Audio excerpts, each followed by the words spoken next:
예, 안녕하세요. 저번 시간에 이어서 계속 강의를 진행하게 될 최동민입니다. 제가 사실 독일 문학 전공인데요. 제가 주로 문화사회사 쪽을 조금 공부를 하고 논문도 그쪽으로 좀 썼었기 때문에 문학하고는 약간 거리가 있어 보이는 이런 주제를 좀 하고 있습니다.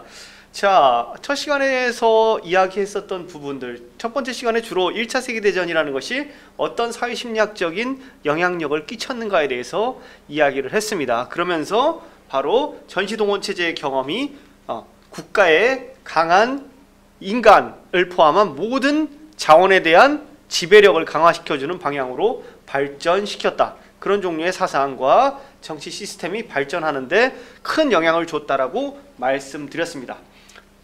그런 것들을 바로 후코가 얘기한 생명 정치, 그죠? 생명 정치라는 차원에서 이야기를 드렸었고요. 그 과정에서 사회 윤리와 질서의 붕괴 이런 것들에 대해서 말씀드렸고, 또 무엇보다 지금 이어서 말씀드릴 인간의 가치와 죽음에 대한 관념이 변화했다라는 사실에 대해서 말씀을 드렸습니다. 즉, 존엄한 인간, 건드릴 수 없는 천부인권적인 인간에 대한 의식이, 휴머니즘적 의식이 상당히 변화했다. 즉, 인간이란 국가가 동원할 수 있는 물적 대상 중 하나이다. 그죠? 즉, 맨션 마테리알, 인간 자원이다. 인적 자원이다라는 의식이 강해진다. 말씀드렸습니다. 그리고 바로 이러한 맥락에서 인간도 자원이니까 국가는 어떤 생각을 하게 됩니까? 좋은 자원과 나쁜 자원을 구분해야겠다. 그리고 나쁜 자원 혹은 그다지 쓸모가 없는 자원들은 어떻게 하는 것이 좋겠다? 제거하는 것도 나쁘지 않겠다. 이런 생각을 하게 됩니다. 과거에는 이런 종류의 국가 폭력, 국가의 행정력을 동원한 시스템적인 구분 및 제거가 불가능했어요. 국가의 행정력과 소위 말하는 생명 권력이 개개인의 삶에 체계적으로 미치지 못했다라고 할 수가 있겠죠. 그렇지만 이제 점차 강해진 국가 권력은 개개인의 생명, 즉 자원으로서 개인의 선별의 문제에 다다르게 된다라는 부분을 말씀드려야 될 것 같습니다. 바로 이러한 맥락에서 무가치한 인간에 대한 논의, 즉 안락사 논의가 전개된다고 말씀드릴 수가 있겠습니다. 이 부분은 1장에 이어서 계속해서 이야기를 드리도록 하겠습니다.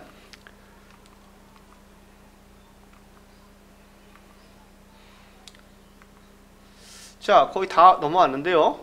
바로 이 부분이 되겠습니다. 자, 바로 1차 세계대전이 끝나고 1년 후입니다. 그죠? 2년 후네요. 1918년 11월에 1차 세계대전이 끝이 나니까 불과 1년여, 그죠? 1920년이니까 1년여가 지나서 무가치한 생명 제거의 허가에 관하여 라는 책이 발표됩니다. 이 책을 쓴 사람은 여기 보이는 알프레드 호헤라는 의사입니다. 이 사람 이거 이상한 사람 아니야? 라고 생각하실 수가 있는데요. 이 사람 이상한 사람 아닙니다. 이상한 사람 아니고요. 의사고요. 나름 무슨 나치 이런 사람 아니고요. 나름 그 지역에서 굉장히 양심적이고 괜찮은 의사라는 평가를 받고 있던 존경받는 인사였어요. 자, 이 독일 의사 알프레드 호헤가 법학자 빈딩이라는 사람과 함께 같이 책을 냅니다. 그게 이 책의 제목인데요. 왜 법학자랑 같이 냈냐? 자기는 의학적인 부분에 대해서 얘기하지만 또 그게 법적으로 어떤 문제가 되는지에 대한 부분은 자기가 확실히 알지 못하기 때문에 그 부분은 빈딩이라는 사람의 협조를 받아서 같이 책을 썼다라고 보시면 될 것 같아요. 자, 독일 의사 알프레드 호헤라는 사람이 살 가치가 없는 생명의 제거를 법적으로 허가해야 된다라는 주장을 공적으로 제기했습니다.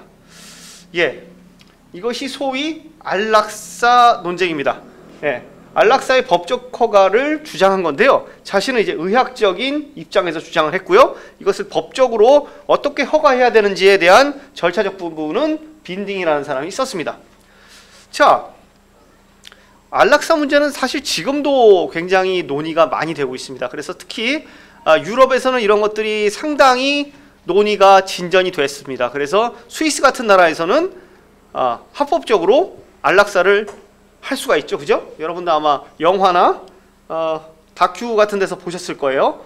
특히 치료가 불가능한 난치병 환자, 그야말로 시한부 인생, 이 사람은 곧 죽을 수밖에 없다라는 증명서가 의사에 의해서 제출되고 그 사람이 스스로 자신의 의사로 나는 안락사를 하고 싶다라고 확인한 경우에 아주 그런 경우에 있어서 스위스에서는 안락사를 허락을 하고 있는데요. 그거랑은 약간 다른 맥락이라고 볼 수 있고 또 어떤 면에서는 비슷한 맥락도 있는데, 자, 호에라는 사람이 얘기하는 것은 바로 무엇이냐? 치료 불가능한 환자, 제가 말씀드렸던 스위스에서 지금 하고 있는 그런 부분에 대한 얘기를 한 것이 아니라 거기서 한 발 더 나아가서 뭐에 대해 주장했느냐? 여기서부터 바로 문제가 되는 거죠. 가이스트 히토텐, 정신적으로 죽은 사람이라고 표현하고 있습니다. 정신적 사망자, 즉 중증 정신질환자들에 대한 안락사를 요청했다라는 것. 이 부분이 한 발 나아간 나쁜 의미로, 그리고 오늘날 논의되는 안락사 논의와 굉장히 다른 부분이라고 말씀드릴 수가 있겠습니다. 자, 여기에서 안락사를 시켜야 된다고 했던 환자의 정의가 조금 흥미롭습니다. 그죠? 이 환자의 정의에서 눈에 띄는 부분, 제가 세게 지금 색깔을 넣어놨죠? 짙게. 바로 뭡니까? 생산적인 활동의 결여. 즉 뭐예요? 생산을 못하는 사람들. 그러니까 이 사람들이 생산력이 없다라는 것은 바로 뭐예요? 가치가 없다는 거예요. 즉 인간의 가치가 어디서 나와요? 그 사람이 가지고 있는 생산력. 그죠? 이 사람이 쓸만한 자원인가? 그죠? 이 사람이 1시간 노동을 투여하면 10이라는 노동력을 해낼 수 있어. 이 사람은 어떤 사람이에요? 가치 있는 사람이야. 근데 이 사람은 투입했는데 3밖에 못해. 혹은 이 사람은 0이야. 특히 여기서 정신적 사망자라고 얘기하는 사람들은 생산력이 0이겠죠. 바로 이러한 부분, 가치가 있고 없고의 문제를 생산적 활동, 이렇게 갖다는 것조차도 일단은 약간 아슬아슬해요. 더 나아가서 어떤 것들이 조건으로 나오느냐 하면 완전한 무기력과 제3자에 의한 돌봄의 필요성, 이렇게 얘기하고 있습니다. 제3자가 돌봐야 된다는 거 뭐예요? 사회적 비용이죠. 그죠? 경제적 차원이 들어옵니다. 여기서부터 점점 어떻게 돼요? 아슬아슬해집니다. 생산성, 돌봄, 다 뭐예요? 돈. 그죠? 공동체가 돈을 지출해야 돼요. 이 사람들을 위해서. 아깝지 않아요? 라는 경제 논리도 여기 더해지게 됩니다. 자, 바로 책의 세부적인 내용으로 들어가면 이러한 부분이 더 잘 확인되는데요. 자, 이게 그 책의 모습입니다. Die Freigabe der Vernichtung Lebens unwerten Lebens. 살 가치가 없는 생명의 제거에 대한 Freigabe, 허가라는 이름의 책입니다. 자, 무가치한 생명의 제거에 관하여라는 책이 바로 이 책이 되겠습니다. Ihr Maßen, Ihr Form, Ihre Form, 그것의 정도와 형식, 그리고 쭉 밑에 내용이 써 있고 누가 썼는지 여기 두 사람의 이름이 써 있습니다. 자, 이 책은 번역되어 있지는 않은데 제가 이 책을 다운받아서 좀 읽어봤어요. 읽어서 제가 좀 번역을 해봤는데 대략 이러한 내용들이 굉장히 충격적인 부분이라고 할 수가 있습니다. 자, 53페이지 제가 읽어볼게요. 이 완전한 바보들이 정신적 죽음의 모든 조건을 충족시키는 경우 이들은 경제적 맥락에서 공공대중을 가장 심대하게 부담 주는 존재이다 라고 얘기하고 있어요. 즉 뭐라는 거예요? 우리 공동체한테 경제적 부담을 주고 있어. 그죠? 어떤 관점에서 접근하고 있어요? 경제적 맥락에서 접근하고 있어요. 그죠? 얘네들은 생산력도 없는 주제에 돈만 먹어. 이렇게 접근하고 있습니다. 자, 그러면서 더 디테일을 얘기합니다. 이 바보들을 간병하기 위해 평균적으로 인당 1300마르크가 연간 소요되고 있다. 추산해 보면 현재 독일에는 약 2만에서 3만의 이러한 바보들이 존재한다. 이들의네요. 제가 잘못 쳤네요. 이들의 평균 수명을 50세로 가정하면 여기도 제가 강조해놨죠. 얼마나 많은 자본이 이 비생산적인 목적을 위해 식료품과 의복, 난방의 형태로 사용되어 국부에서 빠져나갈지 쉽게 계산할 수 있다. 이렇게 얘기하고 있습니다. 즉, 이 사람들을 케어하는 부분들을 다 뭘로 보고 있어요? 돈의 문제로 보고 있어요. 그죠? 경제적인 차원으로 보고 있어요. 왜? 국가가 이걸 지출해야 되거든요. 이제 국가가 생명 권력으로서 이 사람들을 케어하는 일들을 하고 있어요. 그죠? 그러니까 국가의 공공대중의 관점에서 봤을 때 어때요? 돈 낭비네? 그죠? 이런 종류의 생각. 과거에는 이런 종류의 생각을 이렇게 극단적으로 하지 못했을 수 있어요. 그런데 이제는 뭘 보고 있어요? 이제 국가는 어떤 체제예요? 총동원 체제. 국가는 모든 사람들에게 동원하기도 하고 또 케어해주기도 해야 돼요. 왜? 생명 권력으로서 이제 모든 것들을 국가가 뭐 하고 있어요? 통제하고 있어요. 자, 그래서 호해는 이렇게 결론을 내립니다. 뭐라고 결론 내려요? 정신적으로 완전히 사망한 사람의 제거는, 그죠? 범죄도 아니고 비도덕적 행위도 아니다. 나아가 뭐예요? 감정적인 야만 행위도 아니에요. 어떤 행위예요? 대단히 유용한 행위야. 법적으로 전혀 문제가 없는 우리 공동체에 도움이 되는 행위다. 이렇게 이야기를 하고 있습니다. 이거 굉장히 충격적인 주장입니다. 그런데 이 사람은 아까 말씀드렸다시피 나치도 아니고 그렇다고 해서 뭐 극단주의자도 아니었어요. 그냥 지역에서 활동하던 보수적인 인사로서 명망가였다고 보시면 될 것 같아요. 이 책이 그런 의미에서 1차 세계대전이 미쳤던 정신적 여파를 확인할 수 있게 해주는 중요한 증거다라고 말씀드릴 수가 있을 것 같습니다. 사람을 보는 관점, 그리고 제한된 우리 자원을 어떻게 동원하고 활용할 것인가라는 문제에서 이런 생각이 발전되어 나왔다. 이렇게 말씀드릴 수가 있겠습니다. 다시 말해서 인간을 이미 마테리얼로 보기 때문에 이 마테리얼이 가지고 있는 유용성이 있느냐 없느냐, 그죠? 좋은 자원이냐 나쁜 자원이냐, 이런 방식의 유용성 차원의 평가가 나타난다. 또 생명의 존속 여부를, 이게 굉장히 충격적이죠. 왜? 서구 기독교라는 것이 어떻습니까? 서구 기독교 사상의 핵심은 뭐예요? 인간의 생명은 누가 주신 거예요? 하나님이 주신 거야. 그것을 죽일지 살릴지도 누가 결정하는 거예요? 하나님이 결정하시는 거예요. 서구 기독교 사상의 핵심적인 도덕이 그렇습니다. 그래서 하다못해 자살을 하는 사람들은 천국에 갈 수 없다는 얘기도 막 교리적으로 있고 그래요. 왜? 생명을 거두고 낫게 하는 건 누구의 독점적 권한이에요? 신의 독점적 권한이에요. 근데 무슨 얘기를 해요? 쓸모가 없으면 우리 그냥 끝장냅시다. 그죠? 국가가, 의사가 어떤 역할을 해요? 신의 역할을 하겠다는 거예요. 뭘 위해서? 국가와 공공의 이익을 위해서. 이런 종류의 사유는 하루아침에 나왔을 수가 있었을까요? 천년의 유구한 기독교 역사를 가진 유럽에서 그렇지 않을 거예요. 그죠? 어떤 계기가 있었기 때문에 이런 것들이 나타난다? 제가 봤을 때는 명백하게 1차 세계대전이라는 총동원 전쟁, 총동원 국가 운영체제를 경험하면서 이런 종류의 생각을 하게 된다라고 말씀드릴 수가 있을 것 같아요. 자, 다시 말해서 인간이 다른 인간의 물리적 제거 여부를 결정할 수 있다라는 생각 그 자체, 이것이 뭐라고 말씀드릴 수 있냐? 전통적인 기독교적 윤리, 휴머니즘적 인간관이 어떻게 됐다? 개박살이 났다. 그것을 보여주는 아주 결정적인 증거라고 말씀드릴 수가 있을 것 같습니다. 자, 그런 면들이 좀 눈에 띄시죠? 그러실 것 같아요. 그것이 굉장히 큰 변화라고 말씀드릴 수가 있겠습니다. 자, 그런 맥락에서 우리는 1차 세계대전이 변화시킨 인간관, 사회제도, 도덕관, 그리고 정치제도에 대해서 살펴봤습니다. 자, 이러한 맥락하에서 우리가 앞으로 살펴볼 내용은 바로 바이마르 공화국이라는 신생 공화국의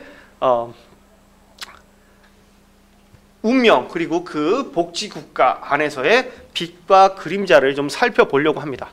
당연히 복지국가의 빛이라고 하면 뭐겠어요? 국가가 모든 사람들의 안녕을 책임져 주어야 한다라는 생각이에요. 그죠? 그것은 어떠한 것을 전제하겠어요?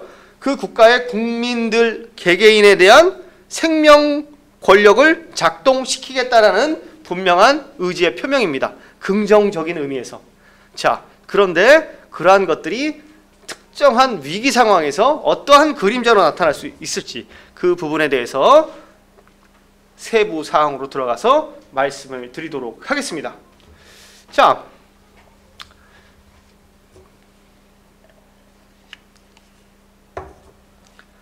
독일은 1차 세계대전에서 패배하고요. 11월 혁명이 발생합니다. 아까도 말씀드렸지만 세계대전이 종결되는 과정에서 1917년에 러시아에서는 11월 혁명이 발생합니다. 10월 혁명이 발생합니다. 옥토버 레볼루션이 발생해서 이웃나라 소련에서는 바로 사회주의 국가가 서게 됩니다.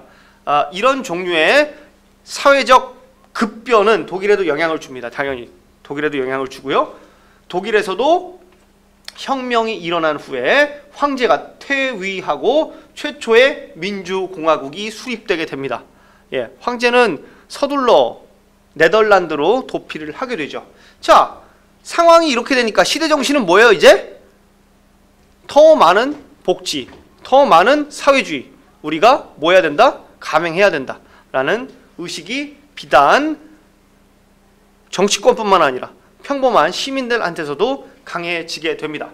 자, 1919년 선거에서 지금 독일에서 집권하고 있는 당이죠. 지금 총리가 올라프 숄츠 씨죠.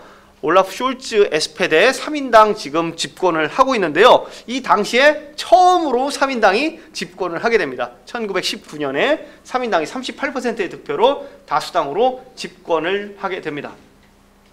자, 이렇게 집권을 하게 되다 보니까 드디어 3인당은 그동안 하고 싶었던 사회주의, 3인주의 정책을 마구마구 시도해 보기 시작합니다. 다시 말해서 최초의 복지국가 건설을 시작하게 됩니다. 그 전까지 독일은 복지가 없었느냐? 뭐 그렇지는 않아요. 독일 같은 경우는 일찍이 비스마르크가 사회주의자들을 와해시키기 위해서 국가가 적극적으로 사회주의 복지 정책을 받아들여서 연금 제도라든지 여러 가지 복지 정책을 도입하긴 합니다만 그것은 뭐 그것이 무의미한 건 아닌데 본격적인 그런 복지국가의 틀하고는 상당히 조금 차이가 있는 정책이었다고 볼 수가 있을 것 같은데요. 이때 3인당이 다양한 제도를 도입하게 됩니다. 특히 상위용사연금. 아까 부상자가 몇만이 나왔다 그랬어요? 저번 시간에 대략 2천만 명의 부상자가 전 유럽에서 나왔다고 말씀드렸습니다. 이 사람들이 굉장히 많은 케어를 필요로 합니다. 여러분, 이라크 전쟁, 아프가니스탄 전쟁 갔다가 온 미군들 문제 영화나 TV를 통해서 보신 분들이 계실 거예요. 그죠? 외상후 스트레스 장애를 겪고 있는 수많은 군인들, 또 부상으로 인해서 끊임없이 치료를 받아야 되는 미군들의 모습들을 보고, 또 미군이 그렇게 갔다 와서 입은 피해 때문에 미국 사회가 지출하고 있는 엄청난 돈, 그래서 결국 미군은 지금 아프가니스탄하고 이라크에서 전부 빠졌죠. 왜? 재정 지출이 너무 커요. 지금 상위 용사들에게 지불되는 돈도 미국이 어마어마합니다. 재정적으로 굉장히 부담이 되죠. 자, 독일도 마찬가지였어요. 독일은 이 제도를 도입하게 됩니다. 그런데 재미있는 것은 승전국인 영국, 프랑스에서는 상위용사 연금 제도가 없었어요. 패전국인 독일에서만 이게 도입이 됩니다. 왜 그래요? 3인당. 우리 3인당이 정권을 잡았으니까 도입하는 거예요. 자, 전사자 가족연금 줘야죠. 가족이 죽었잖아요. 참전해서. 국가가 책임을 져야죠. 오케이. 자, 실업연금. 야, 우리 노동자들의 정당인데 3인당이 이거 실업연금 줘야지. 그죠? 실업연금 도입했어요. 노동조합의 포괄적 권리도 보장해줬습니다. 그래서 그야말로 현대 복지국가가 갖춰야 될 중요한 틀들을 착착착착 갖춰놨어요. 동시대 영국, 프랑스에서는 상상하기 어려웠어요. 어떻게 보면 이게 영국하고 프랑스랑 다른 점들이 영국, 프랑스는 승전국이기 때문에 기존의 시스템이 유지됐어요. 기존의 공고한 보수적인 정치 시스템. 영국에서는 그게 뭐예요? 왕정이었겠죠? 비록 입헌군주제이긴 하지만 프랑스에서도 굳건하게 과거의 시스템이 유지가 되고 있었습니다. 그에 비해서 독일은 망했죠. 패전국의 또 축복이라고 할 수도 있어요. 공화정이 섰습니다. 오스트리아 헝가리 제국도 망했죠. 그 크던 인구 1억 3천만의 오스트리아 헝가리 제국은 다 박살이 나고 인구 800만의 소국 오스트리아가 됐어요. 그죠? 러시아는 어떻게 됐어요? 혁명이 일어나고 나서 소비에트 유니온이 생겼죠. 그러면서 혁신적인 변화를 시도하게 됩니다. 자, 이런 패배자의 어떻게 보면 좋은 점이라고 할 수 있는데요. 상당히 선진적인 복지 시스템을 구축을 해놨습니다. 자, 근데 이게 구축하는 것까지는 좋은데 이 시스템을 돌리는 건 약간 다른 얘기예요. 그죠? 왜? 국부라는 건 어때요? 국가의 부라는 건 항상 정해져 있죠. 세금을 늘리는 것도 한계가 있어요. 그죠? 그러면 어떤 정책을 우선적으로 할 것인가, 어떤 정책은 안 할 것인가 같은 것들은 상당히 사회적 논의가 좀 필요한 대상이기도 해요. 그죠? 그런데 하여간 바이마르 공화국은 일단 좀 다 했어. 다 도입은 해놨어. 예? 원래 하고 싶었던 거였거든요. 다 해놨어. 그래서 바이마르 공화국이 경제적으로 좀 괜찮으면 이게 잘 돌았을 것 같아요. 그죠? 그런데 바이마르 공화국은 출발점 자체가 뭘로 출발해요? 패전국. 그죠? 패전국은 뭘 내야 돼요? 돈을 내야 됩니다. 베르사유 조약. 예. 1919년에 베르사유에 가서 조약을 맺었습니다. 어떤 조약이에요? 니네가 전쟁 일으켰으니까 책임을 니네가 다져. 조금 베르사유 조약은 문제가 있었던 조약인데요. 특히 독일 입장에서는 약간 억울할 수도 있는 게 전쟁의 책임을 독일 혼자 지는 걸로 했어요. 오스트리아가 전쟁 일으켰는데 오스트리아는 책임 안 지고 독일 네가 다 책임져. 예. 알라인이게 슐트라 그래요. 독일 네가 혼자 다 독박 써. 그러니까 어떻게 억울한데 근데 어떡할 거야? 졌는데. 그죠? 자, 전쟁 보상금을 물어줘야 됩니다. 어마어마한 전쟁 보상금을 물어줘야 되고요. 또 국토도 상당 부분 상실했어요. 특히 지금 폴란드 영토죠. 슐레지엔 남부지방에 아주 중요한 공업지역을 상실합니다. 이게 굉장히 큰 피해가 돼요. 독일 산업에서는. 자, 그리고 경제 위기가 거듭됩니다. 너무너무 안 좋아. 그때 국제 경기가 다 안 좋습니다. 예, 왜? 전쟁으로 인해서 전 유럽이 박살이 났어요. 소비력이 있겠어요? 생산해도 안 팔려요. 아니, 사람들 돈 있어야 사지. 전쟁을 하느라고 돈을 너무 많이 썼어요. 사람이 완전 엉망입니다. 그리고 우리나라도 지금 정치를 보면 알겠지만 우리나라에서 뭔가 진보적인 정책을 취하려고 그러면 어떻게 돼요? 보수 언론부터 해서 또 기존의 강고한 보수 세력들이 어떻게 해요? 하나하나 와서 어때요? 아주 친절하게 태클을 착착착착 겁니다. 이땐 더 해요. 왜? 어저께까지 우리나라의 수장은 누구예요? 황제.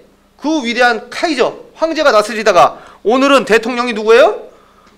상고 나온 이거 말발굽 빡던 애가 대통령이 됐어. 그러니까 그 권위가 인정이 될까요? 독일 귀족들한테? 독일 귀족들이나 부유층들은 절대 공화정을 인정하지 않습니다. 사사건건 태클을 걸게 돼요. 그러면서 끊임없이 복지국가 체제를 철폐하려고 노력을 합니다. 이러한 대내외적 악재 속에서 공화국은 힘든 출발을 하게 된다. 그리고 이 복지국가 시스템은 끊임없이 현실적인 실험 앞에 놓이게 된다. 시험 앞에 놓이게 된다. 이렇게 말씀드릴 수가 있겠습니다. 자, 독일 제국이 몰락하는 과정을 아까 말씀드렸는데요. 자, 여기 보이는 이 사람이 황제 비렐름 2세입니다. 빌헬름 2세는 오른손이 아니라 왼손에 장애가 있었군요. 제가 아까 지난 시간에 오른손이라고 말씀드렸는데 오른손이 아니라 왼손이네요. 보시면 왼손을 지금 주머니에 넣고 있죠. 빌헬름 2세는 장애가 한쪽 팔에 있었다고 말씀드렸어요. 그것이 그의 과도한 남성성에 대한 동경, 군사주의, 군사모험주의로 나아가는데 큰 배경이 됐다라고 말씀드렸는데 결국 빌헬름 2세는 황급히 퇴위를 한 후에 네덜란드로 이사를 가게 됩니다. 자, 여기 보이는 지도는 독일 제국의 영토를 보여주고 있습니다. 이게 독일 제국의 영토인데요.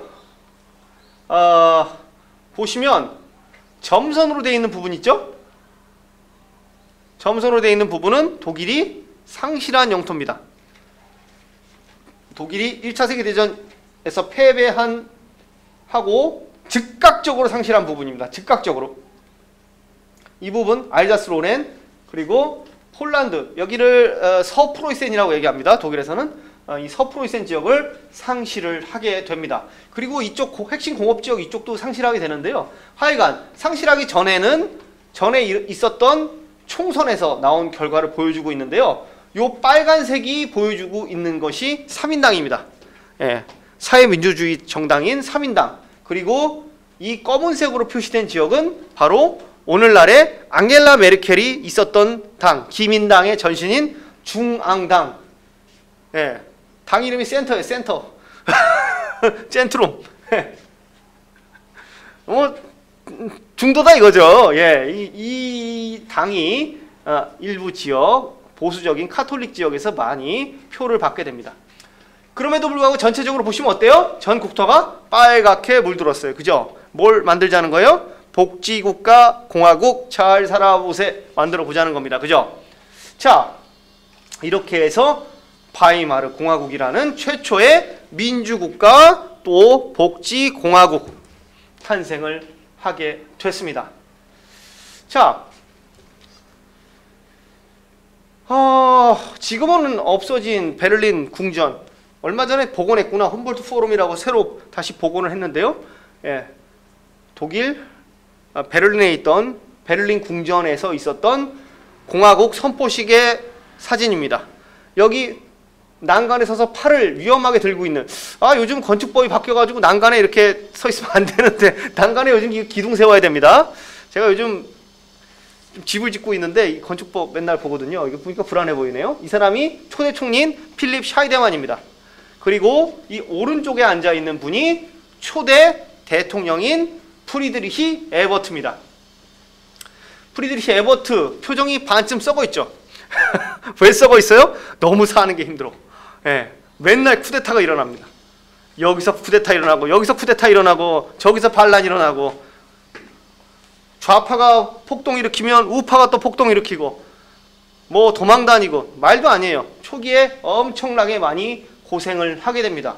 그래서 프리드리히 에버트는 1925년에 대통령을 6년 동안 대통령 자리에 있다가 죽게 됩니다. 그리고 에버트의 죽음은 하여간 바이마르 공화국의 몰락과도 밀접하게 연관되어 있는데요.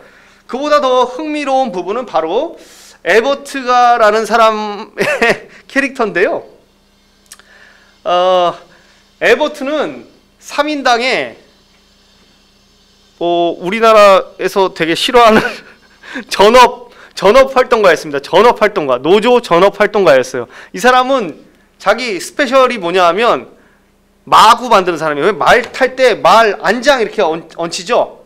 예, 그 말 안장 만드는 사람이에요. 이 사람 직업이. 이 사람 고향이 제가 공부를 했던 하이델베르크, 저는 하이델베르크 대학에서 공부했는데 하이델베르크가 고향입니다. 그래서 하이델베르크 구시가에 가보면 이 사람 프리드리히 에버트가 살았던 집이 그대로 있습니다. 입구에 들어가면 마구간 같은 거 있어요. 보면 프리드리히 에버트가 만들던 말 안장 있어요. 예. 돌이켜보면 노무현 대통령이 대통령 됐을 때 판사들과의 대화 뭐 이런 거 할 때 완전히 개무시하죠. 저 고등학교밖에 못 나온 사람이 대통령 됐다고.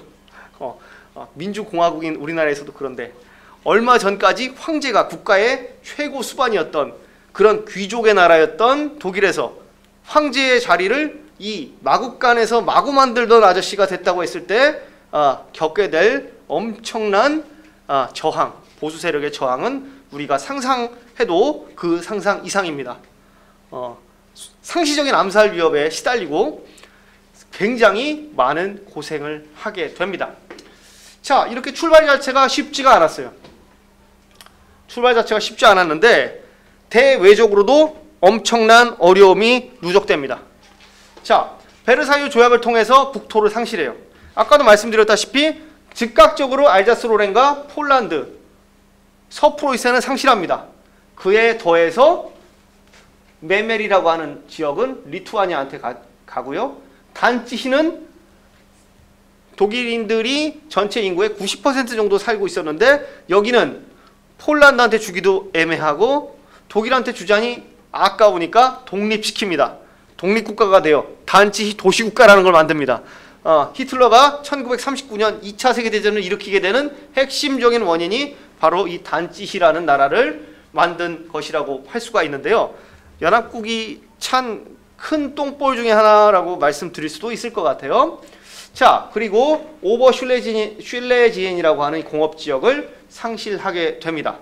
자, 이렇게 중요한 지역들, 특히 오스트 오버슐레지엔을 상실한 것이 꽤 독일 경제에는 충격파였어요. 여기가 석탄, 철강, 천연자원이 엄청나게 묻혀있고 이 지역이 가장 중요한 슐레지엔의 공업지대였어요.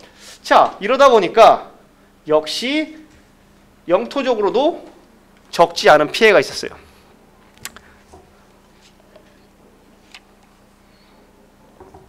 죄송합니다. 그에 더해서 전쟁 배상금을 꽤 많이 물게 했어요. 프랑스는 독일한테 호되게 당했습니다. 1차 세계대전은 어디서 했냐? 독일 땅에서는 단 1cm도 전쟁을 안 했습니다. 어디서 했어요? 프랑스랑 벨기에에서 모든 전쟁을 다 했습니다. 즉 프랑스 서북부는 어떻게 됐어요? 초토화 됐어요. 초토화. 아직까지 그 지역에 가보면 아직도 도시가 없어요. 그냥 평야인데 달 같아요. 이렇게 크레이터들이 막 나 있어요. 아직까지 회복을 못해요. 그 정도로 황폐화됐습니다. 그러니까 프랑스는 무슨 요구를 해요?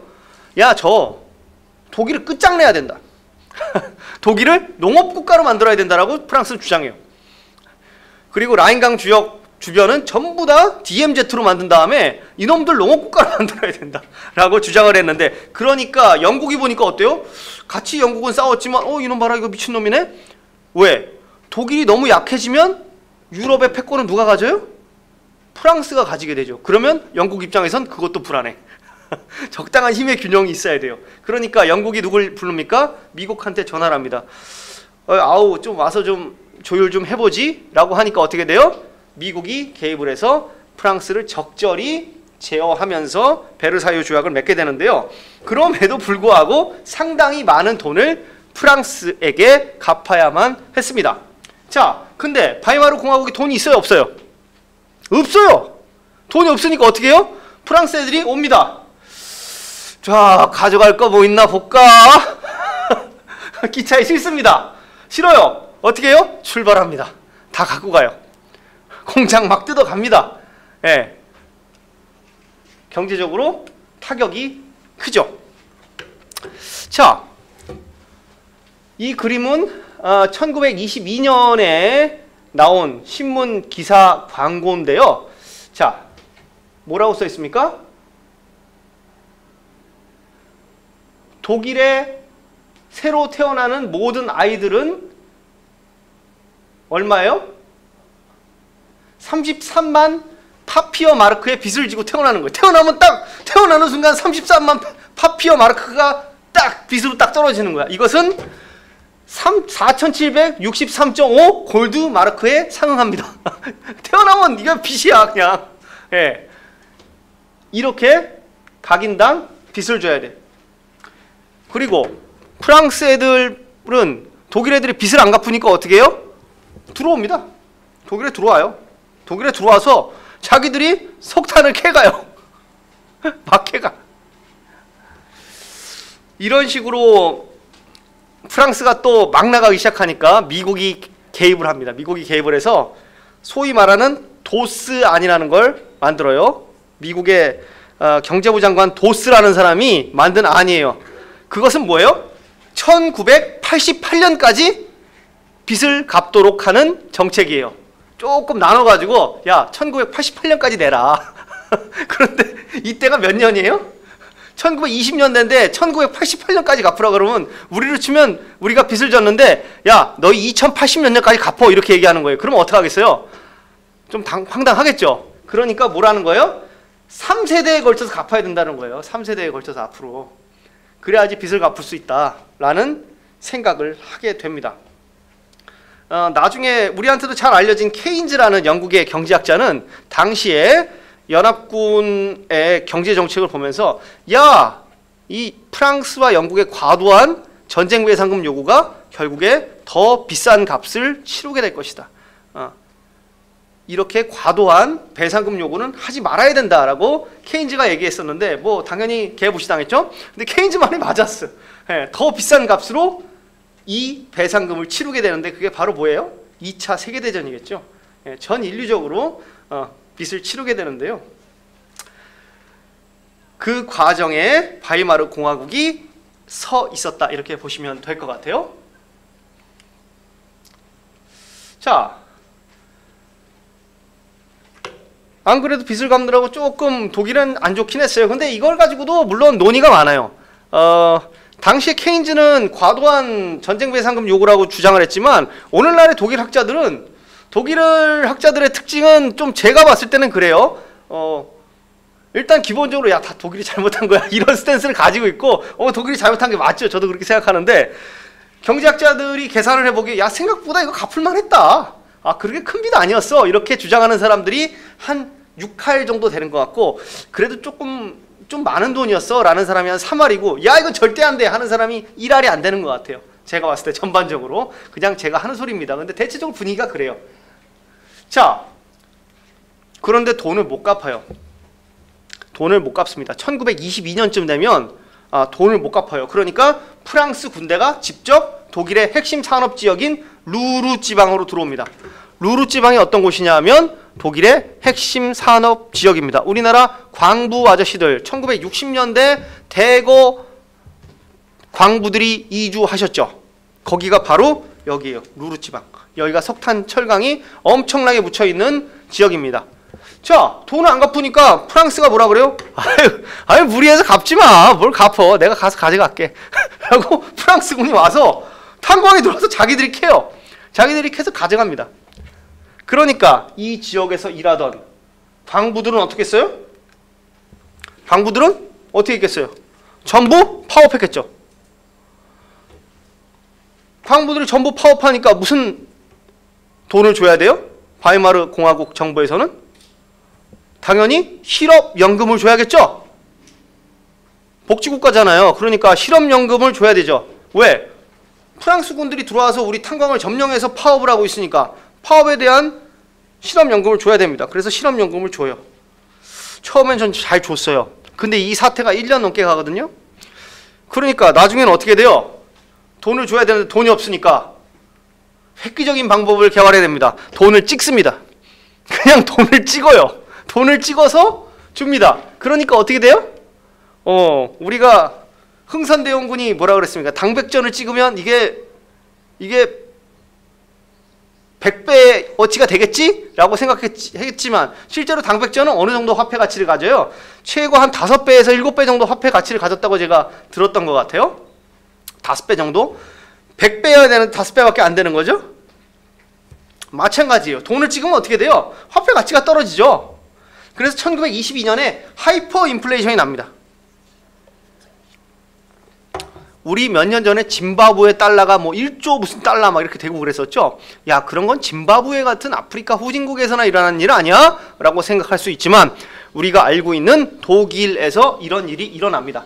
자, 이게 빵 한 덩이입니다. 빵 한 덩이 1919년 12월에 얼마였어요? 80페니히 80센트예요. 1마르크가 안 하는 거예요. 그죠? 근데 이게 인플레이션이 나기 시작합니다. 루르 점령하고 나서 3.9막이었던 게 얼마로 올라요? 3년 만에 163마르크가 됩니다. 그래, 163마르크 엄청 오르긴 했지. 1마르크가 안 했는데. 근데 웬걸 뒤로 가니까 어때요? 얼마가 돼요? 10, 100, 1000만, 10만, 100만, 1000만, 억, 10억, 100억, 1000억. 3990억 마르크가 됩니다. 빵 하나에. 이거 뭐 어떡하라는 거야. 그죠? 여기 있는 게 이게 밀리아르드. 이 화폐가 지금 100억 마르크예요. 이거 한 장이 지금. 그러니까 이 100억 마르크짜리 지폐 40장을 갖고 가면 빵을 하나 주는 거죠. 4천억 마르크니까. 이 장난치는 것도 아니고, 그죠? 이렇게 되면 어떻게 되겠어요? 여러분이 월급이 뭐 한 2000마르크 한 달에 받았다고 보세요. 자, 그래 은행에 내가 2000마르크를 진짜 아껴가지고 모아가지고 한 1억 마르크를 모아놨다고 봐. 그죠? 근데 인플레이션이 나서 어떻게 됐어요? 빵 한 조각이 4천억 마르크가 됐어. 그럼 내가 모아놓은 열심히 일해서 뭐 1억 마르크는 어떻게 되는 거야? 그냥 개똥이 되는 거죠. 그죠? 중산층이 다 몰락합니다. 예. 연금 생활자 다 망합니다. 왜? 연금이 매달 2000마르크 나와 했는데 어떻게 돼? 빵이 4천억 마르크가 됐어. 이거 어떻게 해요? 그죠? 이런 하이퍼 인플레이션이 나게 되면서 바이마르 공화국이 너무나 흔들리게 됩니다. 자,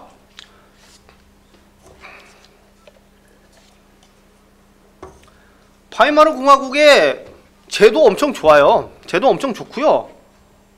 지금도 근간을 유지하고 있어요. 독일 복지국가에. 자, 근데 문제는 뭐예요? 선진적 사회복지제도 잘 만들었고 사회적 약자는 실제로 상당히 구제했어요. 안 하는 것보다 1000배 나았어요. 근데 문제가 뭐예요? 경제가 내외적으로 너무 안 좋아요. 그죠? 내외로 너무 안 좋다 보니까 수시로 자원이 고갈돼. 줘야 되는데 뭐 법으로는 주기로 돼 있는데 돈이 없어. 그럼 어떡해? 그럼 세금을 더 걷어? 그러면 국회에서 통과해야 되는데 보수 정당들도 버티고 있는데 증세 합의가 돼요? 안 되죠. 그럼 없는 돈은 나눠서 줘야 되는 거야. 그러면 법에 보장된 금액을 못 줘요. 에? 지원을 못 해요. 그러니까 당시에 바이마르 공화국의 복지 시스템을 포이커르트라는 유명한 바이마르 공화국이라는 책을 쓴 역사학자는 뭐라고 얘기하고 있냐면 꼭 필요할 때는 꼭 필요하지 않을 때는 넉넉하게 줘. 왜? 그때는 받을 사람이 많지 않으니까. 그런데 가장 필요할 때는 언제요? 그때는 없어. 돈을 안 줘. 왜? 돈이 없거든. 즉 제도가 이때 유명무실화되게 되는 거예요. 뭐 때문에? 돈이 한정되어 있기 때문에. 즉 사람들은 복지의 필요성에 대해서는 공감을 많이 하게 됐어요. 그래, 복지는 꼭 필요한 거지. 그런데 뭐에 대해서 신뢰하지 않아요? 기존의 복지국가 바이마르 공화국의 복지 시스템에 대해서는 불신을 가지게 돼요. 한편으로는 그래, 복지는 있어야 돼. 근데 바이마르 공화국식의 복지 시스템은 아닌 것 같아. 왜? 아니 필요 없을 때는 넉넉하게 주더니 이제 돈 없어서 밥 좀 주세요 했더니 아이고 쌀이 떨어졌네요. 그죠? 그러니까 어떻게 해요? 야, 이건 아닌 것 같은데? 이런 생각을 하게 됩니다. 자, 그러니까 우리도 그래요. 우리 오세훈 시장 지금 현직 시장이시지만 옛날에 시장하실 때 그 유명한 무상급식 사태 있었습니다. 그죠? 애들 밥 주자. 그런데 뭐 낸 시장직을 걸겠어 하면서 안 주겠다고 했다가 시장직을 잃으셨었죠. 그죠? 그 굉장히 유명한 사태인데 그것이 보여주는 게 바로 뭐예요? 보수세우 정치인들이 가장 싫어하는 건 보편이에요. 보편적으로 주는 게 싫어요. 그럼 뭘 해야 돼요? 선별. 끊임없이 기존 보편 복지 시스템을 제거하고 싶어요. 그리고 뭘 요구합니까? 선별 지원. 요번 코로나 때도 지원금을 보편으로 주느냐 선별로 주느냐를 가지고도 말이 많았습니다. 저는 뭐 개인적으로 사회복지정책 전문가가 아니기 때문에 뭐 이렇게 얘기할 수는 없지만 무조건 다 보편이 맞는 것도 아니고 또 선별을 해줘서 줘야 될 사안에 대해서는 또 선별을 해야 되겠죠. 그렇지만 기본적으로 복지라는 건 보편을 기반으로 하고 있기 때문에 바이마르 공화국은 이런 시스템을 가지고 있었는데요. 역시 국민들도 선별에 대한 프레임에 동의할 수밖에 없게 됩니다. 왜요? 아니 뭐 받아야지 말이야.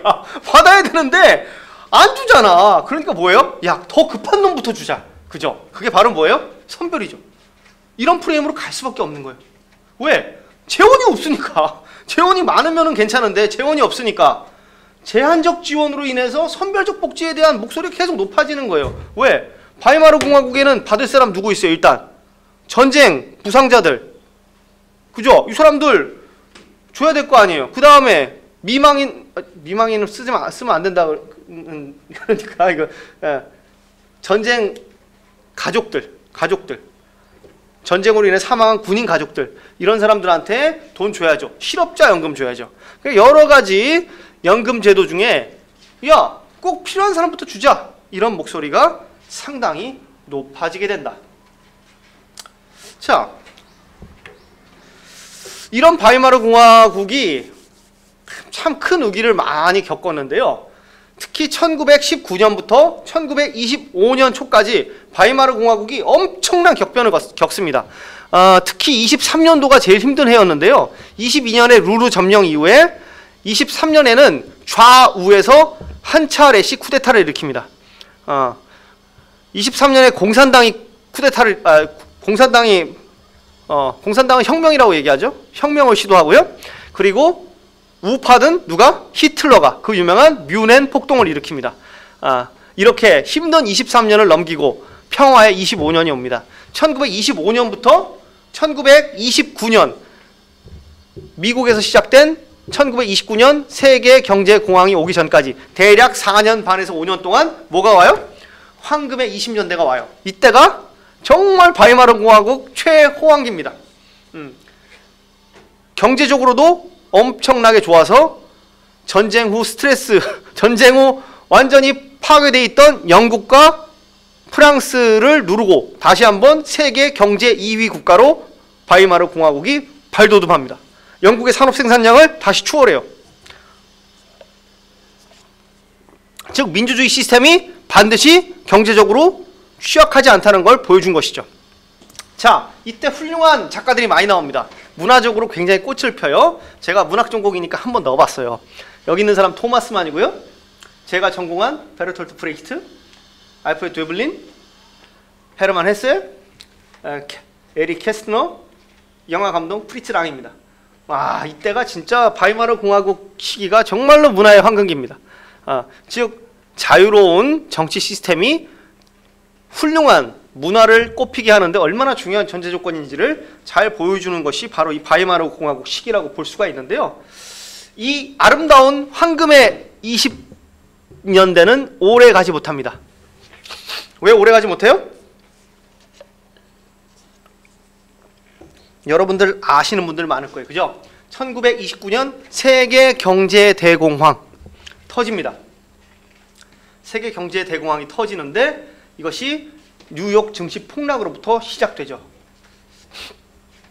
근데 이게 굉장히 여러분들한테 설명드리려면 약간 복잡한데 당시 최초의 국제 금융 시스템이 존재했습니다.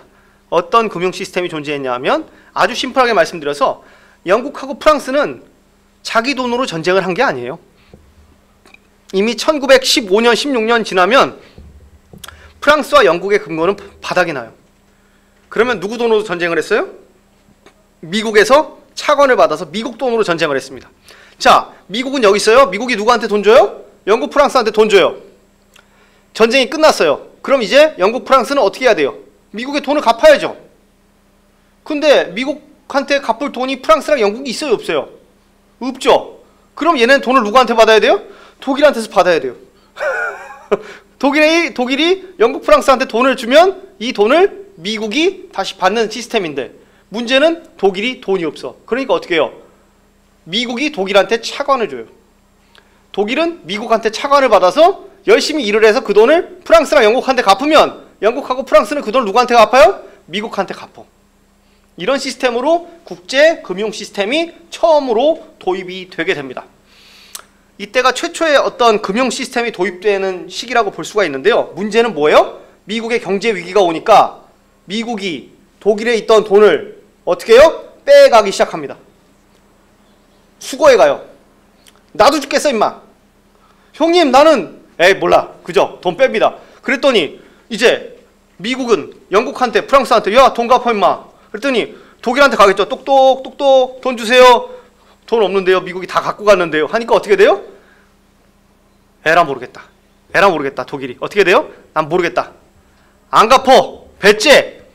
이렇게 되니까 미국은 어떻게 해요? 야 유럽 놈들 믿을 거 안 돼. 우리 고립주의. 미국은 이제 유럽에 손 떼겠다. 미국은 선언합니다. 그러면서 이제 무슨 시대가 벌어져요? 독고다이의 시대가 1930년대부터 펼쳐집니다. 자, 그 과정에서 어떤 사건이 일어나느냐? 바로 독일이 박살이 나요. 미국이 돈을 빼면서 어떻게 돼요? 대량 실업이 발생해요. 독일의 주요 수출은 기계류였는데요. 그 기계류를 어디다 팔았냐면 미국에 팔았어요. 근데 미국이 안 사요. 공장 노동자들이 다 대량 해고돼요. 560만. 어마어마합니다. 그러니까 어떻게 돼요? 강력사건이 많이 발생해요. 경제가 안 좋고 실업이 높아지면 어떻게 돼요? 당연히 정치는 극단화됩니다. 극단주의 정치가 판을 칩니다. 좌우로는 공산당, 우로는 나치. 자, 우리나라가 개판이 됐어. 그럼 누구 탓이야? 당연히 외국인 탓이지. 아니 우리가 그럴 리가 없잖아. 우리 독일인들 위대한데. 누구 잘못이에요? 유대인 잘못이 유대인. 네, 반유대인 정서가 어떻게 돼요? 팽배해집니다. 자, 바이마르 공화국은 위대한 시도였어요. 위대한 시도였고 바이마르 공화국의 복지 시스템은 정말 훌륭했습니다. 뭐 그런 얘기가 있죠. 전태일 열사가 우리나라 노동법을 보고 충격을 받았다고 하잖아요. 우리나라 근로기준법을 보면 너무 잘 돼 있어. 70년대 근로기준법이 지금 근로기준법보다 훨씬 잘 돼 있어요. 왜 그래요? 그때 근로기준법은 바이마르 공화국법을 베꼈기 때문에 너무 좋은 거야. 그러니까 우리나라 근로기준법은 막 계속해서 악화되는 쪽으로 왔어요. 왜냐하면 그렇게 좋게 해줄 수가 없어. 그럴 정도로 어떻게 보면 굉장히 좋은 시스템이었는데 문제는 뭐라고 말씀드렸습니까? 해줄 수가 없는, 실제로. 왜? 경제적으로 돈이 없기 때문에. 그러다 보니까 어떤 쪽으로 계속 가기 시작한다고 말씀드렸어요? 선별로 가게 됩니다. 왜?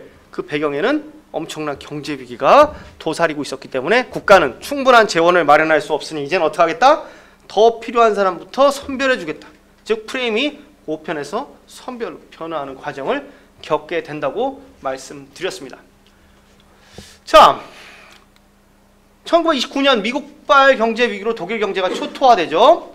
31년 기준으로 산업 노동자의 90%, 전체 노동자의 40%가 실업입니다. 이게 심각해요. 산업 노동자들이 다 실업에 빠집니다. 왜? 미국에서 기계류를 안 사주기 시작하니까 공장이 전부 문을 닫습니다. 굉장히 심각하죠. 자, 실업률이 40%다. 야, 심각하죠. 우리나라 실업률 지금 우리나라는 5% 안 되죠? 예. 1, 2%만 높아져도 막 사회가 불안해져요. 근데 40%가 되면은 이거 그냥 어마어마한 겁니다. 자, 1930년에 3인당 정부는 실업연금 중에서, 왜? 실업연금을 줘야 되잖아요. 실업연금을 줘야 되는데 지금 우리나라도 그렇지만 모든 연금은 개인이 내고 또 반은 어디서 내요? 기업에서 내죠. 그런데 이 기업 부담금을 1%인가 올리려고 그랬어요. 1%를 올리려고 그랬는데 그게 실패해요. 그래서 내각이 깨져요. 그래서 실질적으로 1% 때문에 깨졌다기보다는 보수당에서 그냥 깨고 싶어서 깼다는 평가가 지금 굉장히 많은데요. 여튼 제국노동청이라는 데가 있었습니다. 제국노동청이라는 곳에서 원래 실업 이후에 6개월간 소득의 35에서 75%를 지급했어요. 우리나라 기준이 몇 프로죠? 3개월간 60인가요? 70인가요? 그렇죠? 우리나라가 지금? 이 기준이 지켜질 수가 없어요. 왜? 실업자가 너무너무 많으니까. 40%가 실업자인데 이거 어떻게 줘? 연금이 어떻게 돼요? 박살나겠죠?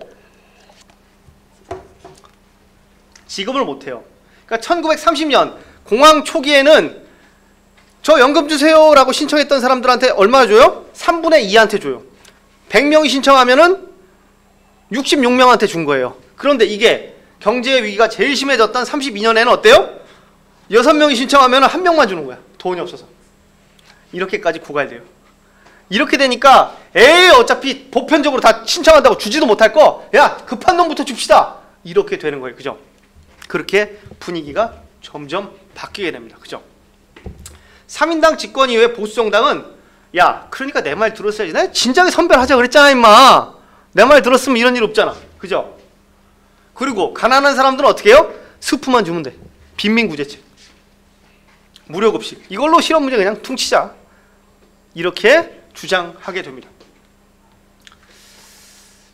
자, 빈민층을 중심으로 부유층에 대한 혐오. 공산당은 야, 저 자본가, 저놈들 조지면 우리가 좀 살 수 있게 돼. 그죠? 그리고 극우 나치들은 어때요? 야, 우리가 이렇게 못 사는 건 누구 때문이야? 저 유대인들 때문이야. 얘네들을 족치면 어때? 우리가 다 잘 살 수 있어. 그죠? 공산당은 야, 쟤네 부자들 다 자본가 싹 정리하고 프롤레타리아트 혁명으로 공산국가 이루면 그냥 산업 실업 문제 그대로 끝이야. 그리고 뭐 당시에 동시대 소비에트 유니온은 상당히 실업 문제로부터 자유로웠죠. 그래서 이때 미국 노동자들이 소련으로 많이 이주해요. 많이 이주합니다. 물론 고 스탈린 독재가 무엇인가를 30년대 스탈린이 화끈하게 보여주지만 이 당시에는 아직까지 소비에트를 대안 모델로 생각할 만한 나름대로의 근거를 가지고 있었고 환상도 좀 있었어요. 자, 그렇지만 이거는 그냥 미친 짓이죠. 그죠? 유대인을 제거하면 사회가 좋아질 것이다. 이런 종류의 극단주의 정치가 활개를 치게 됩니다. 자, 바이마르 공화국 말기의 실업자 수를 보면 이렇습니다. 굉장히 안정적인 황금의 20년대라고 했던 25년부터 굉장히 실업자 수가 안정적으로 200만 미만으로 잡혀 있다가 30년 말입니다. 30년부터 치솟기 시작해서 최고 전성기에 560만을 찍고 점차 내려오게 됩니다. 히틀러가 집권하는 게 1933년 1월 30일인데요.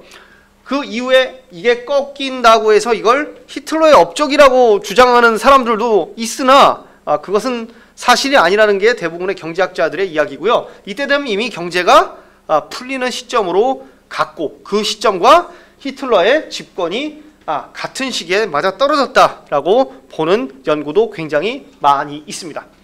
그것은 뭐 또 제 전공 분야는 아니기 때문에 제가 더 디테일로 말씀드리기는 어렵고요. 그렇습니다.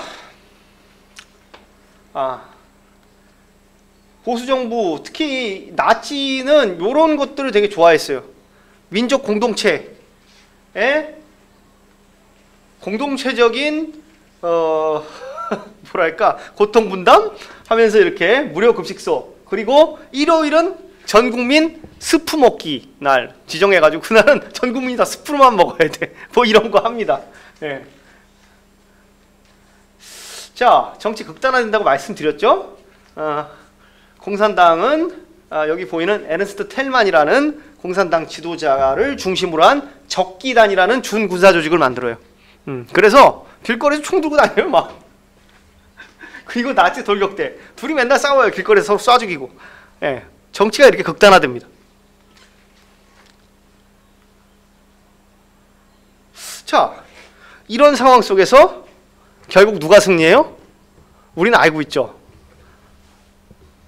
히틀러가 1933년 1월 30일 날 총리로 취임합니다. 그러면서 나치가 권력을 잡게 됩니다. 나치는 라디칼합니다. 바이마르 공화국 말기에 보수정당이 주장했던 건 뭐예요? 선별적으로 지원하자였어요. 그죠? 선별적으로 꼭 필요한 사람한테 지원하자. 그런데 나치는 어디까지 가요? 선별적으로 안 줘야 될 놈들은 그냥 없애자. 선별적 제거로 가버려요. 그죠? 야, 저런 애들은 그냥 있을 필요가 없어. 그죠? 어떻게 해요? 선별적 지원도 아니라 이제는 야, 얘네들은 그냥 정리를 하자. 그죠? 바로 뭐예요? 인종 학살까지 나아가게 되는 겁니다. 물론 이런 것들이 단계적으로 아주 독일말로 라이붕스로스 그야말로 쭉 이렇게 마찰 없이 쭉 가는 건 아니에요.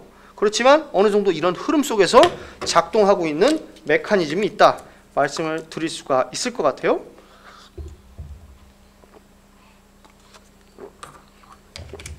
자, 나치는 뭐라고요? 생명 권력. 아까 우리 뭐라 그랬어요? 미셸 푸코 보면서 이야기했었죠.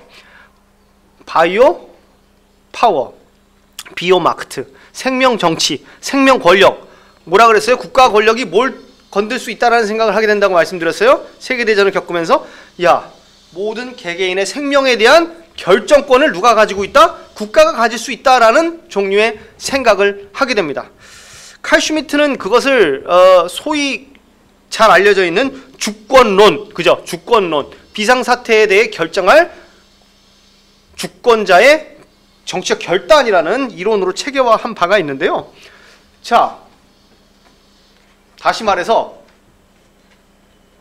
나치의 생명 권력이라는 건 누가 가치 있고 누가 가치 없는지는 누가 결정한다? 내가 결정한다. 내가 누구예요? 히틀러. 주권자. 국가 권력을 가진 자가 결정하는 거야. 자, 처음으로 다시 돌아가 보죠. 나치 집권의 구호가 이랬습니다. Ein Volk, ein Reich, ein Führer. 그죠? 뭐예요? 하나의 민족, 하나의 제국, 하나의 지도자, 총통. 그죠? 이게 나치의 구호입니다. 이게 의미하는 바는 뭐예요? 우리나라에는 지도자가 한 명이야. 그죠? 누구예요? 아돌프 히틀러. 하나의 제국은 뭐예요? 하나의 나라, 독일 제국. 자, 하나의 민족. 뭐라는 거예요? 우리 독일 민족의 나라다. 그러면 유대인들은 독일 민족이 아닌데요. 그럼 어떻게 돼요? 이거는 어디로 가요? 제국으로 가는 거죠. 차별이 예고됩니다. 일단 차별한다고 다 제거하는 건 아니죠. 예. 나치는 기본적으로 선별 복지 제도 및 민족 공동체의 자발적 지원을 강조했습니다. 그래서 기본적으로 선별적 사유를 가지고 있는 사람들이라고 보시면 될 것 같아요.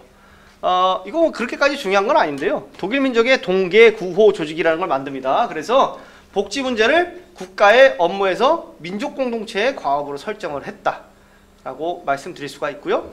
그리고 이 과정에서 자연스럽게 유대인, 공산주의자 등과 같은 비민족적 존재들은 복지의 대상에서 배제돼요. 왜? 이건 우리 민족 공동체의 구성원이 아니야. 얘네들은 아웃이야 이미. 그죠? 나아가서 나치의 선별 이데올로기는 복지 영역을 넘어서 이제 의사 호에가 주장했던 살만한 가치 있는 생명의 유용성을 이제 국민에게까지 적용하기 시작합니다. 이 선별의 메커니즘이 단순히 복지 대상을 넘어서 누가 살만한 가치가 있고 누가 살만한 가치가 없는 마테리얼인가를 결정하겠다. 누가? 국가 권력이. 라는 생각까지 나아가게 된다고 말씀드릴 수가 있겠습니다. 이것이 나치의 생명 권력, 즉 누가 가치 있는 사람인지는 내가 결정한다. 이와 유사한 말을 실제로 나치의 SS 친위대 대장이었던 걔 이름이 뭐냐? 히물러. 하인리 히물러가 얘기했습니다. 뭐라 그랬어요? 누가 유대인인지는 내가 결정한다. 왜? 친위대 대원 중에 유대계가 있었거든요. 고발이 들어왔어요. 야, 쟤 유대인인데 너 SS에 있어도 돼. 그러니까 히물러가 뭐라 그랬어요? 누가 유대인인지는 내가 결정한다 라고 얘기했어요. 바로 이 얘기죠. 누가 가치 있고 누가 가치 없는지는 내가 결정한다. 누가? 국가 권력이. 나는 왜? 생명 권력이니까. 자, 뭐 이런 민족 공동체의 신화 이런 것들은 이렇게 중요한 것은 아니기 때문에 넘어가겠습니다. 하여간 확실한 것은 일주일에 하루인가 한 달에 하루인가 갑자기 지금 헷갈리네요. 다 같이 아인토프 탁이라고 이렇게 수프 먹고 그 아낀 돈을 이렇게 기부하는 이런 날이 있었습니다. 자, 나치의 선별 이데올로기는 민족 공동체라는 아주 기괴한 방식으로 발전해 가면서 민족의 건강이라는 단어로 표현이 돼요. Volksgesundheit. 국민 건강. 전 국민의 건강이라는 게 하나의 집합적인 어떤 사람의 건강이 아니라 민족이라는 집합적 존재의 건강이라는 게 있다라는 거예요. 우리 민족을 건강하지 않게 하는 요소가 있을 거 아니에요. 그죠? 그런 것들이 뭐예요? 유대인, 장애인, 이런 사람들은 뭐예요? 우리 민족의 건강을 해치는 사람들이야. 그러니까 집합 개념으로 보는 거예요. 국가의 국민이라는 국가가 있고 그 안에 국민이 있다는 게 아니라 민족 공동체라는 하나의 추상적이고 어떻게 보면 광기적인 하나의 단일적인 집단이 있다고 전제를 하는 것이죠. 그리고 그 집단의 건강이 또 있어. 이 건강을 해치는 자들이 있어요. 그죠? 민족이라는 초개인적 공동체의 건강을 위해서 이 건강하지 않은 사람들은 어떻게 돼? 제거돼야 된다는 주장을 하게 됩니다. 이 과정에서 다양한 법들이 제정이 되게 되는데요. 먼저 유전병 환자 강제 거세 제도를 도입합니다. 이게 1933년에서 45년까지 지속됐는데요. 아니, 이 건강하지 않은 애들은 유전병을 계속해서 자식을 낳아서 전수시킬 거 아니에요. 그러면 어떻게 돼요? 국민의 세금이 들어가야 되잖아요. 이 사람들 치료하고 케어하는데. 그러니까 어떻게 해야 돼? 거세시켜야 돼. 총 35만 명이 희생이 된 것으로 알려져 있습니다. 여기에는 정신박약, 정신분열, 광증, 이것도 심해요. 시력이 나쁜 사람, 청각장애, 이런 것도 다 거세시켜버려요. 자, 너희들은 이제 재생산은 그래도 이런 사람들 뭐 일단 죽이지는 않았어. 근데 한 발 더 나아가서 안락사 프로그램도 동시에 진행합니다. 1933년에서 45년까지 독일 제국과 독일 제국이 점령한 점령지에서 약 30만 명의 장애인이 살 가치가 없는 생명이라는 이유로 살해됩니다. 여기서 그 유명한 그 예가 있죠. 히틀러의 조카, 히틀러의 조카, 사촌동생이죠. 사촌동생 중에 한 명이 정신장애가 있었어요. 그 친구도 그 사람도 히틀러가 안락사 시킵니다. 예. 그런 거를 전문용어로 뭐 설손수범이라고 하나요? 광기죠. 자, 그리고 이렇게 장애인 등에 대한 제거, 돈이 드는 애들 제거합시다. 더 나아가서 어떻게 돼요? 우리 민족 공동체 건강을 해치는 사람들이 또 있어. 바로 누구예요? 유대인들이야. 그죠? 나쁜 자원이야. 나쁜 자원. 우리 건강을 해치는 나쁜 자원이야. 그러니까 국가는 어떻게 해야 돼요? 국가의 안녕을 위해서 제거해야죠. 민족의 혈통적 순수성을 보존하겠다는 이유로 법제화를 해서 뭘 해야 돼요? 위로 3대까지 보여줘야 돼요. 유대인 혈통인지 아닌지. 그래서 순수하게 위로 3대까지가 다 독일인이면 어떻게 돼요? KS 마크 찍어줘요. 순수 독일인. 여권에 표시해줘요. 아리아인. 그리고 유대인인 경우 어떻게 돼요? 유대인인 경우는 표시해요. 그것도 등급이 있어요. 1등급 유대인, 2등급 유대인. 그리고 이 사람들은 나중에 학살되게 된다.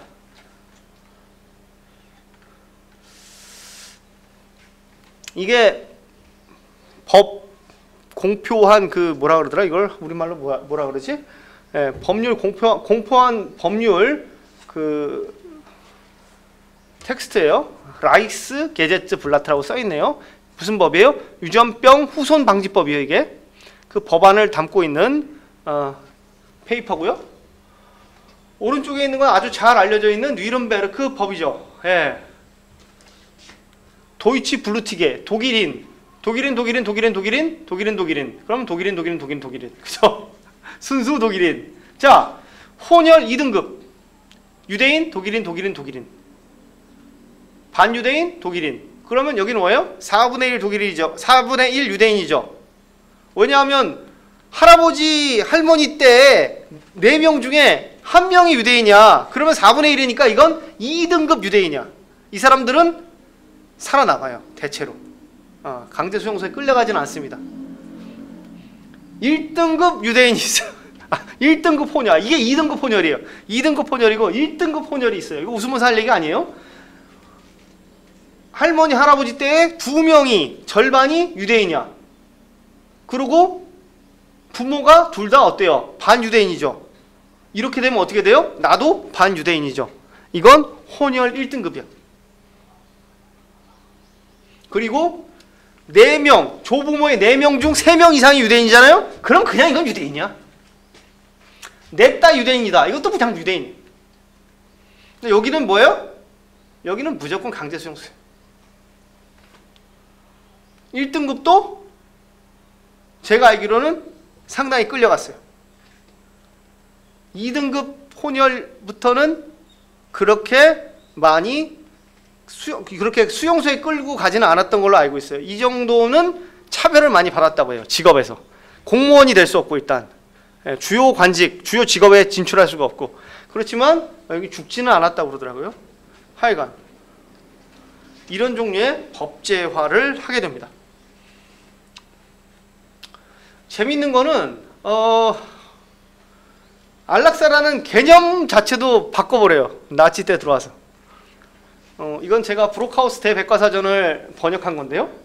안락사, 오이타나지, 예, 그죠? 오이타나지라고 독일어로 읽는데요. 안락한 죽음, 죽어가는 사람이 느끼는 편안한 느낌, 의사가 죽음을 피할 수 없다고 판단한 사람에 대해 마취제 등의 수단을 통해 수행할 수 있음. 죽음이 예상되는 중환자의 구제를 위한 마취제의 사용은 비록 그것이 피할 수 없는 죽음이라 해도 어떻게 처벌됨 이렇게 써 있었어요. 이게 본래 정의예요. 데피니션이에요. 34년에 개정판이 나와요. 어떻게 바뀌어요? 살 가치가 없는 생명의 단축, 즉 치유 불가능한 장기 질환으로 인한 고통의 의미에서, 즉 다시 말해서 환자의 편안함을 위한다는 의미에서의 단축. 생명을 환자 편안하고 단축시켜준다는 거예요. 생을. 혹은 공공대중의 이익을 위해 예컨대 박약 아동을 제거한다는 그 의미. 그죠? 이렇게 데피니션이 바뀌어요. 뭘 위해서 제거해야 된다는 거예요? 공공대중의 이익을 위해서. 왜? 한편으로는 나치는 민족 공동체의 건강이라는 걸 내세우고 있지만 다른 한편으로 또 어떤 생각이 깔려 있다고 말씀드렸어요? 돈이 든다. 쓸데없는 자원이다. 쓸데없는 자원이 이 쓸데없는 자원을 위해서 소비된다라는 의식. 즉 인간을 더 이상 존엄한 존재, 신의 형상을 닮은 피조물로 보지 않는 거예요. 그죠? 뭘로 본다고요? 마테리알, 독일말로. 그죠? 자원으로 보는 거예요. 자, 당시 나왔던 나치의 안락사 홍보물입니다. 아, 이거 보면서 진짜 토 나오더라고요. 제가 번역하면서도 너무나 화가 나더라고요. 너무 저열해. 너무 저열하고 이 돈 타령하는 거. 인간의 생명의 가치라는 것을 돈으로 환산해서 야, 돈이 이만큼 든다라고 하는 것처럼 저열한 방식의 홍보 문구가 없는데 이것처럼 잘 먹히는 게 또 없어요. 사람들은 굉장히 이기적이기도 하거든요. 그래서 이런 것들이 기가 막히게 먹힐 때가 많습니다. 특히 언제? 돈이 없을 때. 자, 이렇게 써 있습니다. 위에 엄청나게 크게 6,000 써 있어요. 그죠? 6,000 라이크스마르크, 6,000 제국마르크를 이 유전병자를 위해 민족 공동체가 평생 지불해야 합니다. 그러면서 뭐라 그래요? 이 돈은 민족 동포 여러분, 네 돈입니다. 네 돈입니다. 네가 내야 됩니다. 그러면서 어떻게 비교해 놨어요? 굉장히 삐스듬한 자세로 앉아있는 장애인을 세워놓고 아주 건장하고 잘생기고 멋있고 근사한 게르만족, 이상적인 게르만족 남성을 비교해놨어요. 6,000마르크를 이 사람한테 쓸 거야? 이 사람한테 쓸 거야? 선택해봐. 근데 그건 하여간 네 돈으로 할 거야? 잘 생각해봐. 네 돈 여기다 쓸 건지 여기다 쓸 건지. 이렇게 이야기하고 있어요. 그죠? 이 프레임 자체가 잘못된 건데 이 프레임으로 들어가면 어떻게 돼요? 여기다 쓰죠. 이렇게 되는 거예요. 그죠? 새로운 민족을 읽어보세요 라는 노이에스 폴크라는 잡지의 홍보 문구입니다. 자, 이런 식으로 나아가게 됩니다. 자, 장애인에 대한 안락사, 그리고 제거가 경제적인 맥락에서 쓸모없는 자원을 제거하고 또 이 사람에게 지출되는 쓸모없는 지출을 없애겠다라는 굉장히 경제적 이유로 진행됐다고 한다면, 유대인에 대한 제거는 민족 공통체라는 혹은 민족의 건강이라는 아주 추상적이고 광기 어린 맥락에서 또 진행이 되게 되는데요. 이것 자체는 훌륭한 자원과 훌륭하지 않은 자원이 있고, 훌륭한 자원을 위해서 훌륭하지 않은 자원을 제거할 수 있다라는, 그야말로 국가 생명 정치라는 끔찍한 정치의 메커니즘이 배경에 깔려 있었기 때문에 가능했다라고 말씀드릴 수가 있고요. 제 오늘 강의의 맥락에서 봤을 때 바로 이런 종류의 생명 권력, 사람의 목숨도 국가 이성이 판단해서 선별 제거할 수 있다라는 이런 사유는 상당히 1차 세계대전이라는 참혹한 전쟁의 상황 속에서 배태된, 어떻게 보면 정말 끔찍한 사유라고 볼 수가 있겠다, 이렇게 정리할 수 있겠습니다. 다시 돌아와서요, 뉘른베르크법은 유대인에 대한 차별을 합법화했다고 말씀드렸어요. 등급을 나눈다고 말씀드렸어요. 그런 등급 차별에 근거해서 아주 시스템마틱하게 차별과 제거를 결정하게 됩니다. 자, 그런데 근거가 있어야 되잖아요. 유대인이 저열하다는 근거가 있어요? 독일인들이, 아리아인들이 우월하고 유대인들이 저열하다는 뭐 근거가 있어야 될 거 아니에요. 그죠? 그래야지 구분할 거 아니에요. 또 구분점이 있어야 될 거 아니에요. 딱 봐도 야, 이거 유대인이다 알 수 있어야 되잖아요. 요즘 우리나라의 제일 광기는, 특히 젊은 20대들이 들어가는 커뮤니티 들어가 보면 요즘 제일 광기는 조선족 구분해내기예요. 뭐만 하면 다 조선족이래. 다 뭐 조선족이 했다. 그죠? 조선족 다 죽여야 된다. 그런 댓글들이 엄청 많아요. 그리고 조선족을 구분해낼 수 있다라고 생각해요. 구분할 수 있나? 자, 그거를 1대1로 비교할 수는 없지만 이들은 구분할 수 있다라고 주장합니다. 뭘로? 우생학을 통해서. 우생학을 통해서 훌륭한 자원인 아리아인과 저열한 자원이 구분 가능하다. 그리고 이 우수한 자원이 보존되기 위해서 얘네를 없애야 된다. 이런 생각을 하게 되는데요. 이 저열한 자원은 어떤 사람이에요? 600만 이상의 유대인, 집시, 외국인, 정치적 반대자, 이런 사람들을 학살을 하도록 결심하게 됩니다. 우리가 강제수용소라는 것이 처음에 유대인 수용을 위해서 만들어졌다고 생각을 하는데, 강제수용소가 처음 만들어진 것은 공산주의자들을 잡아 가두기 위해서 만들어집니다. 네, 최초의 강제수용소는 그런 목적으로 만들어졌다고 볼 수가 있고요. 유대인 대학살의 경우 이렇게 뉘른베르크법 제정을 통해서 단계적으로 진행되게 됩니다. 그 기점은 역시 돌이킬 수 없는 기점은 1938년 제국 수정의 밤이라는 사건, 라이크스 크리스탈라크트라고 부르는데요. 이 사건을 계기로 1939년이 되면 이제는 독일을 빠져나오지 못한 사람은 다 죽는다고 보면 됩니다. 돈이 있는 사람은 수단과 방법을 가리지 않고 38년에는 도망갔어야 돼요. 이때 못 나온 사람은 끝이에요. 네, 거의 끝이라고 보면 됩니다. 자, 그리고 일단 수용해놔요. 그리고 이 수용해놓은 사람들을 어떻게 할 것인가? 돈도 많이 들고 관리하기도 힘들어. 반제라는 베를린 외곽에 있는 호수에서 회담을 가지고 최종 해결안이라는 것을 제안합니다. 최종 해결이라는 건 뭐예요? 다 죽이겠다는 거죠. 자, 우생학이라는 것은 당시에 있었던 의학의 한 분과입니다.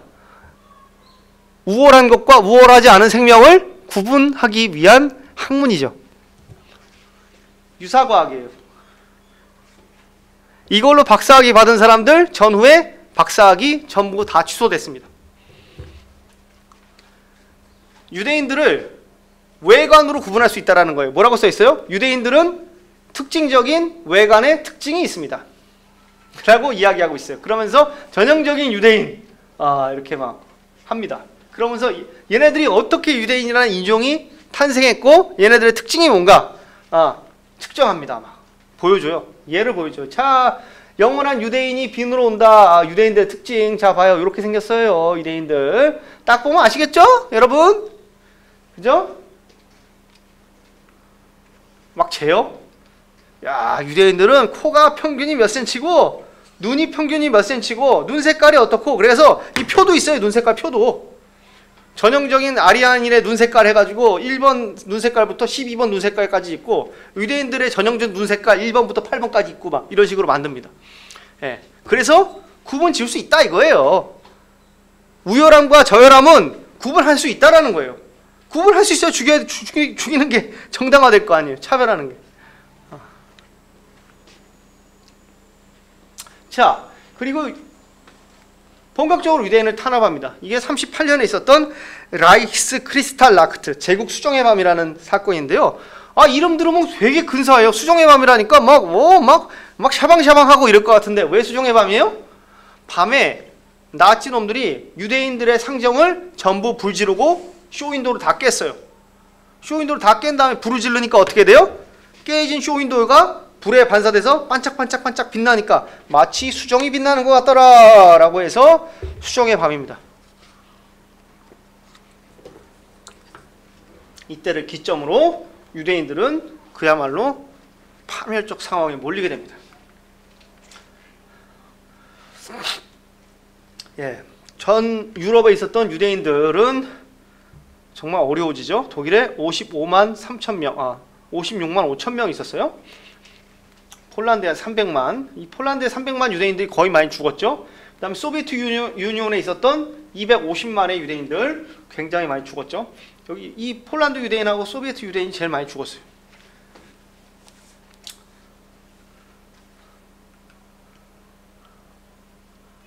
네. 처음에 추방하고요, 개토를 만들고 그 다음에는 시스테마틱하게 제거를 하게 됩니다. 그죠? 개토들을 만들어내죠. 독일 영토 바깥에 많이 만들었어요. 제일 유명한 곳은 여러분 다 알고 있는 아우슈비츠죠. 아우슈비츠가 여기 어디 있는데 아우슈비츠 비르케나우 크라카우 바로 옆이에요. 이쪽이에요. 네. 이제 안 보이네. 네. 그렇습니다. 자, 그리고 굉장히 과학적인 방식으로 그야말로 끔찍한 대학살을 저지르게 됩니다. 그렇죠. 이 학살이 다른 학살과 무엇이 다르냐라고 아도르노가 계몽의 변증법에서 질문을 하죠. 그러면서 아도르노가 대답합니다. 이렇게 합리적이고 과학적인 방식으로 국가 권력이 총동원돼서 인간을 학살한 적은 없었다라는 것이죠. 즉 생명 권력이 그야말로 선별하고 제거하는 끔찍한 방식의 근대적 학살, 현대적 학살이라는 의미에서 아도르노는 홀로코스트를 다른 학살과 다르다고 구분을 하고 있는데요. 바로 이러한 면들은 1대1로 연결되지는 않지만 어떤 큰 흐름 속에서 움직이고 있다? 즉 1차 세계대전이라는 역사적 사건이 불러일으킨 근본적인 관념의 변화, 국가에 대한 관념의 변화, 정치에 대한 관념의 변화, 인간 생명에 대한 관념의 변화, 이런 것들이 결합해서 심각한 경제 위기와 결합되고 민족적 열등감이 독일이라는 패전국의 민족적 열등감과 결합했을 때 이런 아주 끔찍한 결과를 낳았다라는 이야기로 오늘 강연의 마무리를 하도록 하겠습니다. 자, 여러분 경청해 주셔서 감사드리고요. 하여간 그렇게 썩 재밌는 얘기가 아니었는데 오랫동안 하여간 잘 들어주셔서 너무 감사합니다. 수고 많으셨고요. 다음 기회에 또 혹시라도 있게 되면 또 그때 인사드리겠습니다. 감사합니다.